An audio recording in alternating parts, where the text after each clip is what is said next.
Hello and welcome back. My name is Brian and I am Run Reviewer. Make sure you like and subscribe to my channel. I guess this is like my second video, so I'm still figuring out how this all works. But what I wanted to show you today was a comparison of super shoes, in particular focus, the Saucony Endorphin Elite ones and the Adios Pro Evo ones from Adidas, and give you a bit of a thought comparison of what I was thinking about at Tokyo to running a race.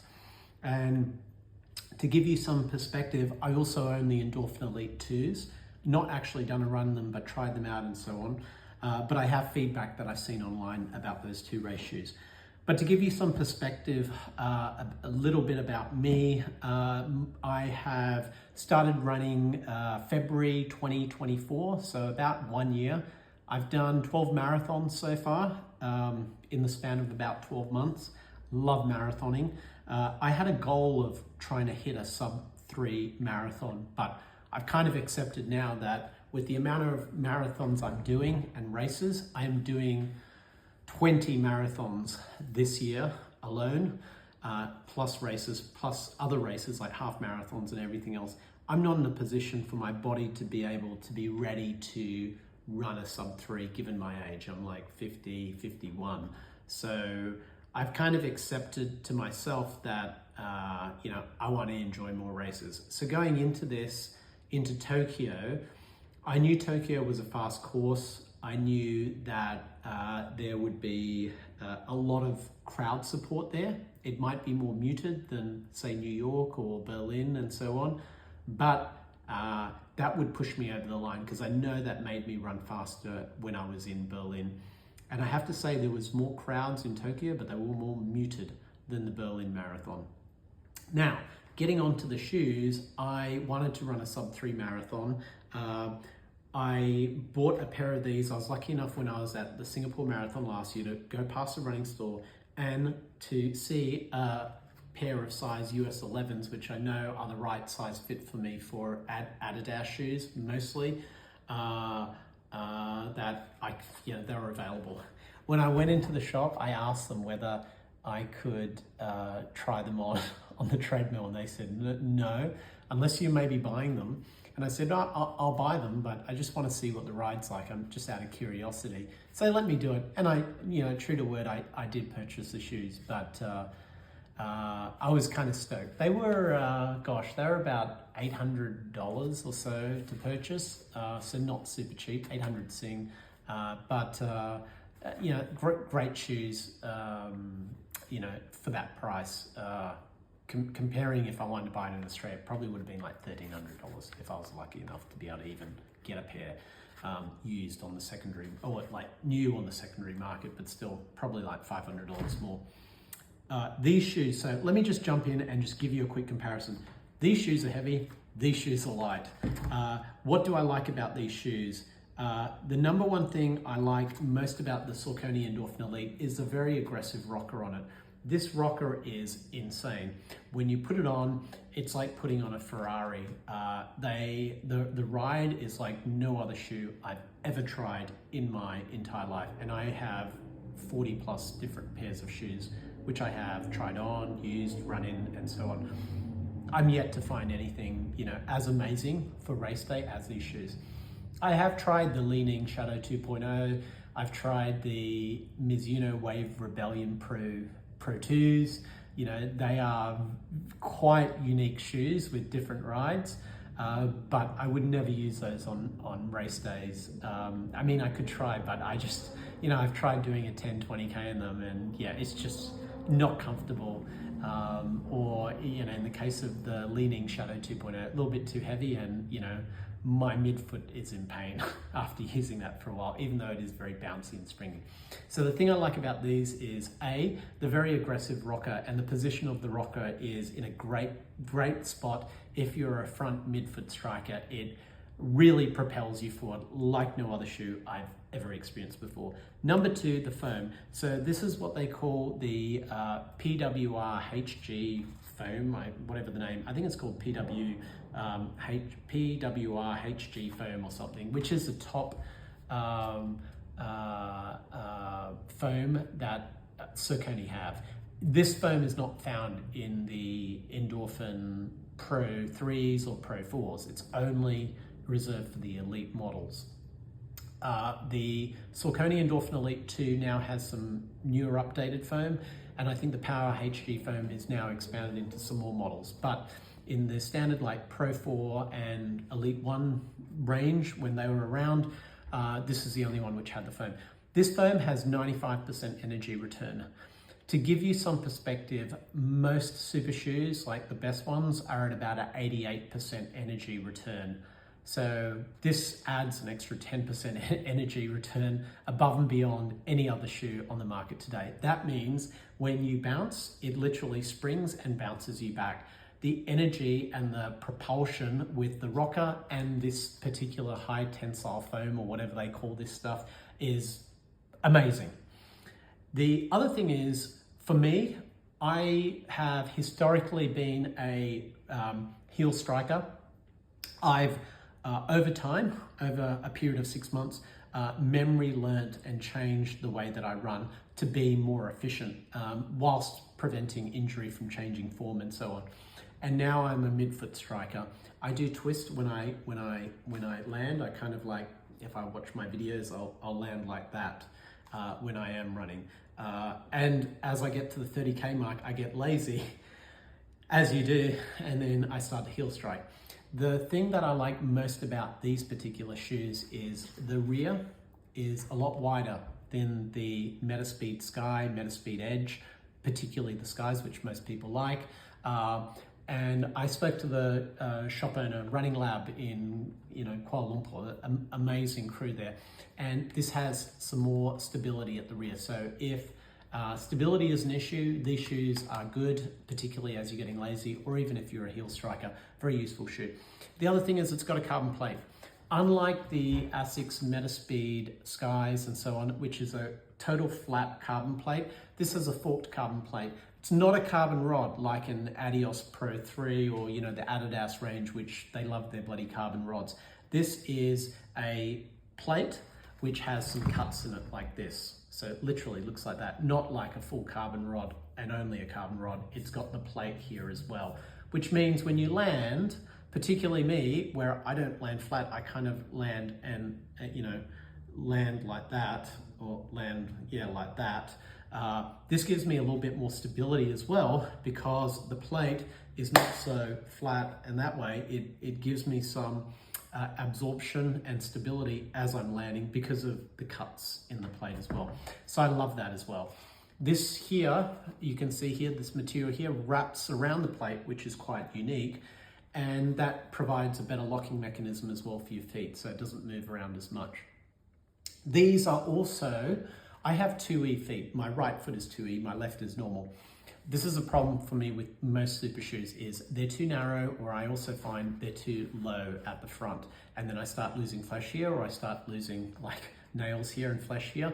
And the other thing is my middle toe, not my thumb, but the toe next to it is a little bit too long, and it's longer than my big toe, which means I start losing nails and so on. And I find of all shoes, I still lose nails with this one. I have a little toe protector, but less damaging than the Asics Metaspeeds, which I used to run in before this. So I wear these true to size, so it's a US 10.5. If I wear a 10.5 in Asics Metaspeeds, it's just horrible. I need to go up to an 11, and then they're still kind of narrow and tight here. So what I would recommend is try these out. Love them. Very aggressive rocker, good stability, best energy return on the market.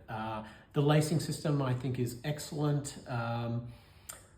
What else about these shoes? I love the colorway. I love white. The material, the upper is so breathable. I ran Borneo Marathon in these in like water this deep for like an hour, and they dried out great. If I had some other material, if I was in Super Blast, but I would, but they just suck up so much more water, which would add weight to the shoe as you're running through you know, a damp environment and so on. Some people have said things about the heel lock, or just like the way this heel system works here. I actually love it. It's not a problem for me. In fact, I like it more than other shoes. So I think, and it's got a little cushion here on the side. I love everything about this shoe. I would train in a size 11 for like my interval, my sprint training, and I would race in a 10.5 just so it's a slightly snugger fit, but I would put my toe protectors on it. I have run 3 marathons in this. So I've run Tokyo, Shinagawa, and Canning River. So it's done a total of, you know, about 140 kilometers or so, 100, you know, including a few test runs and stuff. It actually got a little bit more dirty in Canning River, but this was pristine after like the 2 80K runs in Japan, and just got a little bit more dirty. But you know, holding up really well after 120K, and you know, I'd say, you know, these can quite comfortably and easily be used for racing. You can see the usage here. I'm getting a little bit lazy. I'm doing a little bit more heel striking here, but you know, this is holding up pretty well for like 120K, and you know, there's not even much usage around here. So this will last me for probably another 300K worth of racing, but I'm going to save this exclusively just for races, not for training. And I should just mark my shoes, but I have like 6 pairs of these. I love these shoes to bits. Now, let's compare these shoes to what everybody wants to talk about, the one which has won the most marathons in the past year or 12 months or so is the Adios Pro Evo 1s. These shoes are actually numbered. So this is like number 640 or 699 out of, you know, Series 8. So, yeah, not as many shoes out in the market, or they're trying to make it more exclusive and so on. This is ridiculously light. I don't know what they say. It's like 160 grams or something, whereas these are like 280 grams. These feel like they're twice the weight. Not just that, like I'm pretty good with weight, but it's not twice, but it's definitely, you know, it is like 40% heavier than this one, definitely. And these are like super light shoes. So for me, the trade-off is when it comes to race day, do I want to go in on overall lightness, or do I want a more aggressive ride? Now, if this was constructed like this with this weight, I would love this shoe more. If it was like a little bit lighter, it would be like a no-brainer, but it's not. So I know when it comes to like the 25, 30 kilometer mark of a 42 kilometer marathon, my legs are going to be sore as hell. And just tired. And every time you lift up this at like 170, 180 cadence, that's like every time you're lifting, it's a lot heavier on your legs versus this, which is like boom, boom, boom. I don't even feel I'm wearing shoes with this. So that was my perspective. So I'm running up and down the hallway at the hotel in Tokyo going like, what shoe am I going to wear before the marathon? I don't know. And you know, I already know the ride in this shoe. I've run 5K, literally just 5K in this shoe, so it's still pretty new. But you know, I wanted to save the phone because everybody says these Pro Evos are like a 1 marathon shoe. Reality is, from what I've seen online, is these shoes will last 500 kilometers, not a problem, and you can run multiple marathons in these. Perhaps bad marketing by Adidas, but you know, good PR. But you know, I would still be running like 5, 10K half marathons in this after, you know, wearing it out, just because it's just such a light shoe. And I think this material is good. It looks kind of weird, like it's not going to work, but actually it's got, you know, reasonably good stick to it. I would say, particularly, you know, if it's a dry marathon, yeah, not an issue. So a bit more about this shoe. I would say it's super light. The material is like feather thin, like you can't see much. But my number one issue with this shoe versus this one is my toe box here down. And this is a typical thing with the Adios Pro 3. I've not tried the Pro 4s, but the Pro 3s, the Takumi Sens, anything but the Prime X2, which has more like room here. I find Adidas tend to do this very low, and I tend to start losing skin off the top of my toes here. And the ride is very uncomfortable, particularly if you're doing a marathon in these shoes and the Adios Pro 3s. So you know, for me and my style with the wide foot, these ones are a better feel for me. I went in 11s in these. If these are 10.5s, this would be an absolute disaster. So 10.5 in these, 11s in these for me to run in, and I still did not feel comfortable running up and down the hallway in this. I felt a very tight, very snug fit. I'm not sure I'd be able to last, or I'd be in pain come the 25-kilometer mark, maybe in these shoes. So I didn't want to risk it, and I didn't want to see blood pouring out of here. So I ended up sticking with these shoes for Tokyo Marathon. So I'm yet to use these. I'm trying to save them up. I'm thinking I might use them in Gold Coast, which might be a fast race. I want to see if I can break the elusive sub-3 maybe in Gold Coast with these shoes. I don't know. To the point where I'm not even sure on the shoe size, because even when I was in Tokyo at the store, they wouldn't even let me go off this tiny little like piece of carpet this size to test it. And you know, he actually he gave me a size 11 as well. He took out that lace and just started it there to loosen that up. And he said, yeah, this is tight. So I don't know whether you should get an 11.5 or 11. And I was undecided. So I ended up buying a pair of 11.5s, and I have these 11s. I'm going to run in these 11s, see how I feel, keep the 11.5s, and you know, maybe, you know, sell them if these ones are good enough. But yeah, I will do a race in these. The thing I think these would be great for would be a 5K, 10K half, not an issue for my feet up to that distance. I think when I hit marathon, I might be in a little bit of pain with these shoes. That's the reason why I didn't do them. In terms of the rocker on these versus the rocker on this one, the rocker on the Saucony Endorphin Elite is a lot more aggressive than this. The energy return or the bounce, again, better energy return on this shoe. I think the lacing system is better on the Saucony Endorphin Elite. I would say the thing I like about these shoes is the weight. Really, it is the weight. These are feather light weight, amazing. And that's the selling point on these shoes more than anything else. So, you know, give it a go, see what you like. I still like these shoes. That's my summary on these two shoes. Price point wise, these are around about the 400 Australian dollar mark. These will be about $1,000 mark. If I'm converting into US, this will be around about 300 US dollars.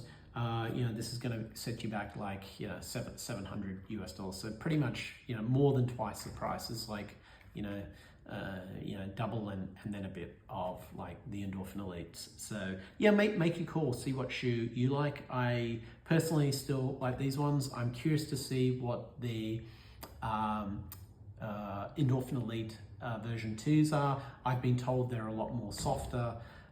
They have the energy return still, but they're a little bit tighter in the toe box here, so they may not be as comfortable on my feet.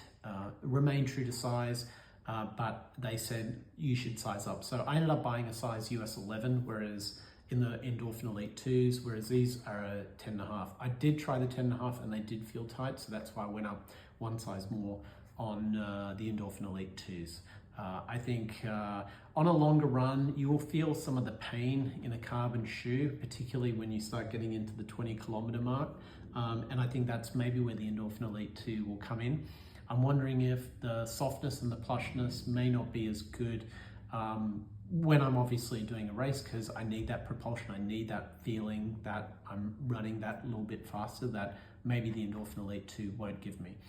But I will see, I'll find out. I need to decide what race next I will race those shoes in. So we'll see, stay tuned. But thank you very much for following my channel. Please like and subscribe and give me some comments. Tell me what you think. Do you like these shoes? Do you like these shoes? Over and out, I'm Brian, Run Reviewer. Cheers and see you later. Bye.